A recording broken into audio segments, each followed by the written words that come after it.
This is a clear indication that William Ruto of Kenya took over office as president of Kenya without any vision. I told you people that he took over office as president of Kenya without any vision for the country, without any vision for Kenyans. I saw this post posted by DW Africa. It's saying Kenyan President William Ruto says his government will buy air ticket for Kenyans who find jobs abroad, meaning any Kenyans who successfully secure a job abroad. The government of Kenya, under the leadership of William Ruto, will buy a ticket for the person, will pay for his flight ticket to travel abroad so that he will work. And he went ahead to say that last year he signed a bilateral agreement with Germany, France, Saudi Arabia, and other Gulf states to import a labor from Kenya. That is laborer. So he signed an agreement with these countries that they will be importing human beings from Kenyans, useful Kenyans, that they will be importing skillful Kenyans from Kenya to their own country so that they will work. And the government added to, said that he will pay for the flight ticket of anyone who will be willing to go. Because these countries are willing to take any skillful worker from Kenyans, and the president is willing to pay it for their flight ticket so that they will go out working abroad, not in their own country. This is terrible. And it is an indication that this man, if care is not taken, will bankrupt Kenya. It is terrible that in this 21st century, where people are searching and holding on to their youthful and skillful workers, William Ruto is exporting his own out and even sacrificing to pay for it with the taxpayer money. That if we take an average of just that, an average air ticket is $600.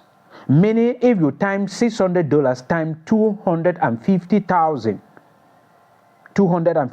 because from the distance he say he plans to have 250,000 Kenyans nationals work abroad annually. Meaning, every year his plan is that 250,000 Kenyans, skillful Kenyans, will be imported by other countries or exported by Kenyans to other countries to work in other countries, and the government will be paying for their flight ticket. If we take, for example, that the flight ticket will be $600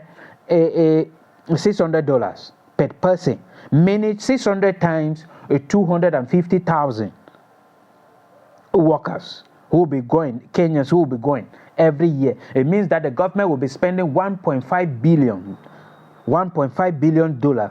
every blessed year for exportation of human beings, a skillful worker, to other country. Now I am telling William Ruto, the solution is take that $1.5 billion, invest it in agriculture in your country, create plantation, create agricultural related industry.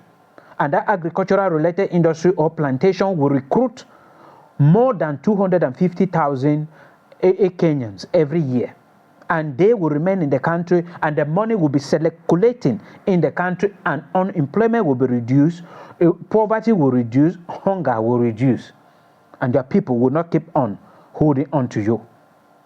If you are doing this, that every year, instead for you to spend $1.5 billion, is sending your own skillful workers out of the country, you spend it to create a plantation in one region. The other year, you create agricultural related industry in another region. Another year, you create it like this. Before your term of office will come to the end, you will create at least 5 or 6 industry that will be recruiting at least 1 million skillful Kenyans, and they will be in your country, and the money will be circulating in your country. But if you decide to take this step, then you will be sending money out of the country of Kenya, and then also sending workers out of Kenyans. And within no time, you will discover that youthful, if Kenyans would not longer have a place in Kenya, all of them will be outside, and you will be left with elderly people. And that is how the economy of Kenya will collapse. So I am calling on William Ruto. If, say, you are not willing to ask for people with vision so as to work with them, you should better resign. That is the solution. And this is the very thing that is happening in other countries, like Cameroon, where I am coming from. President Paul Biya took over office as president of Cameroon without any vision. And for 41 years today, he has frustrated Cameroonians, bankrupt Cameroon. And Cameroon is now left with nothing except frustrated, poor,